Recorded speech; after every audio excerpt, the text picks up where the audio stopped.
Basique. Qui ne se souvient pas de cette image? Vous voyez où on veut en venir? Mais oui, on vous parle du maillot une pièce. Avant de devenir une icône du vestiaire féminin, propulsé par Pamela Anderson, le une pièce est passé par plein d'étapes. Ce vêtement qui dévoile l'intime tout en pudeur accompagne les femmes dans leur féminité depuis 1907, date à laquelle Annette Kellerman, une nageuse, crée l'émeute en portant un maillot de bain moulant sur une plage de Boston. Aux États-Unis, des patrouilles sillonnent les plages pour contrôler les maillots. Annette sera arrêtée pour outrage public pour un une pièce jugé obscène. En Europe, la rebelle Coco Chanel lance en 1925 le look garçon et la tendance du maillot une pièce qui dénude enfin les épaules. Dans les années 50, le bikini apparaît, mais le une pièce fait de la résistance dans les années 60. Jerry Hall pose en maillot rose bonbon signé Dior et fait exploser les ventes de l'année 79. Les 80s lui sont propices.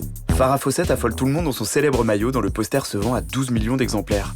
Il s'échancre de plus en plus et symbolise le sexy chic dans les années 90. Il devient une seconde peau pour les top model stars comme Elle Macpherson, Claudia Schiffer ou Cindy Crawford qui s'autorisent une petite découpe en couverture de Vogue.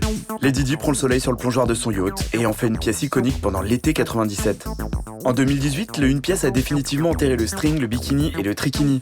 La prise de conscience collective qui impose de ne plus s'exposer au soleil expliquerait le succès d'une pièce. Aujourd'hui, Bella Hadid se marre dans une version blanche qu'on déconseille en sortie d'hiver, tandis que Kendall Jenner préfère le noir. Kaya Jarber nous rejoue Alerte à Malibu, et Queen Bee rayonne dans un modèle fruité.